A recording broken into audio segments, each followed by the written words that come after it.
Hello everyone and welcome for another video of Love and War Games. In this video, we will take a look at one of the latest release for the Latin Alliance and the first box for the Italian subfaction, which is the Mars Battlefleet. It was released this month of March, which goes good with the name of the Battlefleet, and it is the first time, as we said, that we have Italians in this game, and they are quite interesting, so let's talk about what we have and how they play. First things, we're going to talk about the Alliance playstyle in general and what there is specifically about the Italians. One thing important about the Alliance is that they have quite a few nations and each nation is very different from the others. The French, for which we have quite a few boxes already, are more like damage dealers. They are quite fast, they have lots of scheming ships and they punch hard but they cannot take a punch back. The Sousa, like South Americans, we've seen that they have some very slow but very tough ships, with some tricks about like boarding enemies with aircrafts, but they're basically slow and tough. And later we'll have the Spanish, which will have all the air forces with their air galleons. So how does this leave a space for the Italians? The Italians are quite good for holding the center as well, in the sense that they have good armor, good citadel values as well, and they are quite fast. As you can see in the image, they look a little bit like triremes from the Roman empires. Most of them have ablative flank armor, so they are less vulnerable from the side, but also most of them have this front pro armor, which means they are very good at ramming the opponent. This makes them very good either at holding the center because they are tough and they can just charge at the enemy and don't care much about their flanks because they will hold with the ablative flank armor. Okay, very good. Also, they have a lot of repair capacities, which again is very useful for surviving a little bit longer. Or, as we will talk a little bit later, since they are so good at ramming, they also very much have their place in force that would come from strategic reserve on the side, just ramming the opponent on turn 2. One thing, finally, that is very important about the Alliance, and the Italians, of course, have access to it, are the heat lances and heat lancets. The heavy gun batteries are good, especially, like, they're always good, but the heat lances, which are a bit more expensive, are really so devastating, especially since the Alliance can use coordinated support, which means they can use their smaller batteries, like broadsides or torpedoes and stuff, to support their heat lances and get more dices that have like devastating, Arsadus, etc. Lots of qualities on these dices. That is very important as well. And we'll talk a little bit about the lists at the end, but basically, yeah, if you want to play the Italians in strategic reserves, it is for sure worth it to give them heat lances, so you will just obliterate something between the heat lances and the ramming when you arrive. Now that we've said these general things, let's have a look at what you get inside the Mars Battlefleet box. First thing, it's like a classic price for a box, £44, and you do have quite a bit of plastic and resin inside. You have a Mass 3 battleship, which is the Mars, a very beautiful ship as we've seen, a very elegant, very like all in the length, very nice. We've made an unboxing video of this whole box if you want to have a look, and we compare the Mars with some other ships. You also have two Mass 2 Frontline cruisers. They have 4 variants, quite classic, and again, very nice looking ships, as you can see. We'll not say it a lot, but like Alliance ships in general look good. You also have 4 frigates, Mass 1s. Again, something that we're quite used for in the boxes this size, but especially, and this is quite new, you have 4 Alliance escort tokens. These little things that are extremely useful either for your Italians, but also for your French. Escort tokens, you never have too many of those, so it's very nice to have this full box with like a whole little fleet in the box with like 4 different sizes of ships. Very nice. And now that we see that what is inside, let's talk a bit more about what they do and how you can build the different variants and how you should play them. First thing is the Mars Heavy Battleship himself. As you can see, it's quite a big ship compared to the other ones, and it has this massive heavy program, which makes it very tough. It is, first things that we have to say, it is very tough. Like, it has armor 8, citadel 16, and it has 9 hull points before it starts degrading. That is already a good score, and it's only 270 points, so it's on par with things like the Britannia of the Crown or the Borodino of the Russian. And it has ablative flank armor, which is very good. It would be better to have full ablative armor like the Borodino, but flank armor is already quite good. And something very important, you can see in there, it has advanced repair facilities 1. which means that it will roll 4 dice to see for repairs at the end of its activation, and it can not only repair itself, it can repair ships around, and it can also give back hull points to himself and to ships around. So it is a quite good utility ship, like 4 dice, you should be able to repair a couple things on ships around you and even a hull point left or right. So that is a good support ship as well. Its 3 forward-facing heavy gun batteries are also a real threat. Like, it's usually quite convenient to have 3 forward-facing gun batteries, especially when you have this heavy program and you just want to run at someone. You can shoot at the same time. Also has some torpedoes, obviously. And yeah, it is just very, very fast, actually. And it has hammer sweep, which means like, okay, you cannot turn, which is sometimes something you will want to do. But the first couple turns, you can use hammer sweep to just rush at someone, be extremely fast for a mass 3, and if you do hit someone with this heavy program in the front, you will for sure deal a lot of damage. Plus you can board after, it's quite good. If you want to board, I would recommend going to the maximum of 3 escort tokens on top of it. First of all, it will make this ship even more durable, because you will be more resilient to torpedoes, to air attacks, etc., which can be a weakness for the Mars if your opponents focus on that, because the Italian ships do not have what the French ships have, which is like reinforced waterline, I think is the name, which is good against torpedoes. The Italians don't have this, so escorts are always good. And plus, if you have 3 escorts, it brings you to a fray of 16, which means like you can reliably go boarding many ships like mass 1 or mass 2s, and you can even try some mass 3s. Now that we've said this, it's a good offensive tool, it's a very good defensive and support tool. In which battle fleet should you put it? There are 2 main options. First one is the classic Italian Frontline battle fleet, which is good. It gives you saber rattle. It's kind of like Shadowhunter, except that you need to finish closer to the enemy. So it needs a little bit more planification, but basically consider it as Shadowhunter. This is quite good because you can really trick the opponent and go on one flank and then on the other, etc. So that is good, especially if you want to use your Italians to hold the center as a defensive anchor. For example, if you have some French on the side or this kind of thing. This is a very good battle fleet to have, and in this case I would recommend using heavy gun batteries or even magnetic bombards if you want to stay a bit in the back. However, the Italian ships with all their program also love strategic reserve. If you do this, as we said before, I recommend using heat lances, because then it means that on turn 2 with all your Italian ships, you will arrive from one of the side of the board, left or right, whichever you prefer. You are quite fast, so you will do a ramming action for sure. That's gonna do a lot of damage. Then you will be at point blank, you will shoot with all your heat lances and stuff. That is going to devastate even more the enemy. And then you can do a boarding action on top of that with your relatively good fray value. Nothing crazy, but it is quite fine boarding values. If you aim at weaker opponents, you can really like destroy a few ships with ramming, then destroy 1 or 2 more with the heat lances, and then cripple another one with boarding actions if you are quite lucky. Or you can even aim for the biggest ship of the enemy fleet, and if you have 3 ships coming out of from strategic reserves at the end of the turn, you can even sink a whole battleship with this. So there are the 2 main ways I would say to play Italians. Really depends on the rest of your fleet. If the rest of your fleet is French, then use the Italians to hold the center. If you have South Americans with their very tough and very slow ships, then maybe use the South Americans to hold the center and use the Italians to do some strategic reserve shenanigans. Alright, now let's have a look at the Mass 2 cruisers. There are 4 variants, and first we'll have a look at the Gladius and the Spatha, which are those with the 1 heavy gun batteries in the front and 1 in the rear. The Gladius is basically the most efficient variant, I would say, in terms of point. Okay, one of the most efficient. It is only 100 points, okay. It has 2 heavy gun batteries, as we've said. It does want to show its side to the enemy because it has ablative flank armor, very good. And very important thing, it has a sharpshooter. Wow. Sharpshooters means you reduce the enemy citadel by -2. And when you have 2 heavy gun batteries on each ship, that means that you can reliably count at every single Gladius at the right range, which is like either point blank for its broadside or closing range to make the best use of the heavy gun batteries.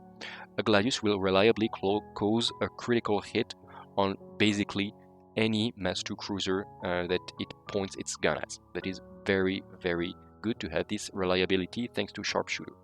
And also it is tough, like for 100 points. Ablative Flank Armor, Armor 6 and Citadel 13 means that those are tough ships. Plus, if you have a Mars nearby to repair and heal, like, these are going to be a very good anchor. And plus it has torpedo, like very good ship. Do note, however, that it is the only variant of the 4 that does not have a pro ram. So it is less good at making ramming action, which means that if you go for this Italian strategic reserve fleet that we've talked about through the Alliance faction battle fleet, then maybe the Gladius is not the best choice. What would be the best choice in this case would be the Spatha. This is quite more expensive, 30 points more per model, like wow, and it is exactly the same defensive profile as the Gladius. So yeah, it is more expensive, not more resilient, so it is more of a glass cannon than the Gladius.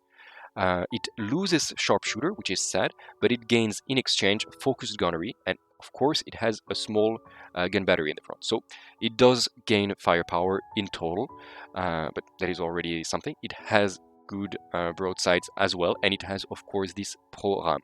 So either you go through the center and you try to ram your enemy from there, but that is risky. Or if you do this Alliance faction battle fleet and you want the best Mass 2 ship for this, go for the Spatha. It will make a great ramming action. It has a lot of firepower just after, and then it can do some boarding as well. So depends on what you want to do. You want to hold the center, use the Gladius. You want to make a ramming action from the side, use the Spatha. Then we go to the Pilum. Pilum is very, very cheap at 85 points. It is almost as tough as the Spatha. It has one less hull point in crippled, but it's quite funny that it is 85 points compared to 130, and they have almost the same defensive profile, which means this guy has Citadel 13. It is tough. It has ablative flank armor, of course, and yeah, it's just good. One heavy gun battery, some torpedoes. It has hammer sweep, which means it can go fast.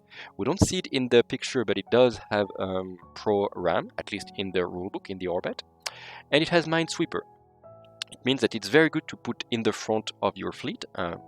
For example, with Saber Rattle, which is this sort of shadow hunter, it means that it can really be where it wants to be in the first turn, and it can go to clean some mines and pave the way for the rest of the fleet. And for 85 points, even if you have 2 Pilums, they will get their points back. Like, they are efficient. If your enemy focuses fire on them, you will need quite a bit to sink them, and they're only 85 points each. And if he doesn't take care of them, well, at closing range, they will do business. Like, they have broadside, heavy gun batteries, torpedoes, they can ram the enemy, like, they are a threat as well. So, very good ship. I cannot say too many good things about it because it is not either crazy firepower or anything, but for the point cost, damn, it is going to be tough, and there is no good answer to the Pilum. You ignore it, it's gonna wreck you up, and if you want to sink him, it will take quite some firepower. And finally, we have the Auxilia. This guy only has one heavy gun battery and one small gun battery to the front, but this guy is fast. Like, it has Vanguard, first of all, so first turn with Saber Rattle, it can go where it wants to be, close to the enemy, and then move 5 inches. Then it has a speed of 11 if you use linear dash, which means that that's going to be kind of like speed of 16 with Shadow Hunter, like on top of Shadow Hunter, which means that this guy can be where it wants, even at the end of the first turn. Very good for grabbing an objective, and just very good for going on the flank. It has ablative flank armor again, so it's very good to just go on the side of the table, just get very close to the board, edge, the edge of the board, except if your enemy has strategic reserves, of course, but if it doesn't, you can just follow the board. You will usually have the chance to use all of your firepower on the first and second turn, and then you will almost always show your flank to the enemy. Very good ship as well, and again, there are no bad ships for the Italians, so the Auxilia is also a very good ship, this time for flanking. Now you have 4 of the Cestus Zebek frigates. Those are quite interesting. They are fragile, as is always the case with the Alliance Mass 1 ships. It has armor 5, Citadel 10, and 2 hull points, which is, as you can guess, very, very fragile. They do cost 30 points per remodel, which is not that little, like we've seen cheaper, and they will sink. Like, doesn't really matter what your opponents point at them, they will sink fast. They do have ablative flank armor, but it will not help them that much. What they do have is that each and every single frigate has flag barrage 2, which means that if you have a pack of 4 or 6 of them, they will reliably protect themselves from enemy air power, which is good because this is exactly what they hate. Like air SRS tokens usually sink mass ones very fast, and here it's a little bit of the gamble, but it makes your opponent think like, how many SRS token do I want to put on these mass 1 frigates, because I'm not sure at all who is gonna be left at the end. Usually it's nice to put like 2 or 3 escort tokens, but on the lucky roll of flag barrage, if you have 4 or 6 Cestus Zebek, you can, for example, destroy all of the SRS tokens if you're a little bit lucky. Or even if you leave only one of them, it's not going to be enough usually to sink one of your frigates. So it makes your opponent's choice much, much harder. And yeah, it's always good to give some headaches to your opponent. Plus, and this is where it gets very interesting, they have focused gunnery, which means that they are quite hard to take care of with air power. If you shoot at them, yes, it's easy, but then you need to be able to see them. And if you don't take care of the Cestus Zebek, each of them has a gun battery, like a small one, but it's still 5-3 in terms of firepower. They have focused gunnery, so +2 dices, and rerolling blanks, which means that if you leave the pack of 6 Cestus Zebeks alone, they are going to mess something up. Either a mass 2, it's gonna really feel the pain. Even a mass 3 is not safe from a pack of Cestus Zebek. So your enemy has to deal with them, and it's not that easy. And I also wanted to talk about the escorts that you get in this pack. Escorts, they're basically the same for every faction, but they are quite useful for the Alliance. One thing is like they look more like French ships than Italian ships, but that's fine because the French ships are the most beautiful. And one thing that is very interesting with the escorts, especially if you use strategic reserve and use hit lances, is that the escorts give +1 dice each of them at point blank, which is the range where the hit lances want to be. And it's going to give you dices with devastating, hazardous. It's going to go really, really well with it. So just wanted to point that out. Plus the escorts look lovely. And finally, to finish this review, let's make a little example of an Italian force. I'm not going to make multiple lists because it's not that many ships, but just to show what you can do like as a practice game or as a way to build. You put the Mars with 3 escorts, it's going to be about 300 points, 2 Gladius, very good for 200 points, and then the 4 Cestus Zebek, 120, it gives you a little bit more than 600. It is a very, very good start for an Alliance fleet. That is going to be good enough. Of course, you need to put some more, but then you can either put some French ships that will come from strategic reserves on the side. That is going to be a very good combo. Or you can put a little bit more of heat lances, which will make this fleet be a little bit more expensive. You can put a Spatha and then put the whole Italian force in strategic reserve, and then have, for example, some Susa ships to hold the center. Either way, it's going to be very efficient. And that is what I had to say on the Mars Battlefleet and the Italian ships that are available right now. Overall, I'm very happy, first of all, visually how these ships look. They look great and expect to see them soon on a battle report on the channel, like really, really soon. And also, about the Italians, you need to think like how they compare to the Susa, which are also ships that want to hold the center, and they do have each their own niche. Susa are really like a hammer, like a handville that will be very hard to remove, and in closing range they start to be very efficient, but they're really there just to absorb the enemy's firepower. The Italians are not as resilient, even if they are fine, they can resist, but they're not as resilient, and they are more there to be a very good threat on the enemy. They are quite fast, they are very good at ramming especially, and they can repair each other, like the Mars can repair ships around it, and other Italian ships that are not yet released but will be released, we hope soon, also have these repair capacities. And they are more versatile. They are quite like in between the French, that are fragile but powerful, and the Susa, which are also powerful but mostly tanky. So very good ship, very stylish, and you can really use them in different configurations. Either you keep them cheap and you hold the center, either you put all the heat lances and escorts and stuff, and then you come from the side with strategic reserve, and you just wreck someone's day. So very nice. I think they're going to be very fun to play, and I cannot wait to put them on the table. I hope you found this video informative. If you did, please give us thumbs up. It really helps with the YouTube algorithm and to help to get the Dystopian Wars more known. And leave a comment, of course, if you have any questions or just to encourage us. It also helps with the algorithm. Thank you very much for having watched until the end. See you next time soon, because we started recording battle reports again and you should have some of them soon.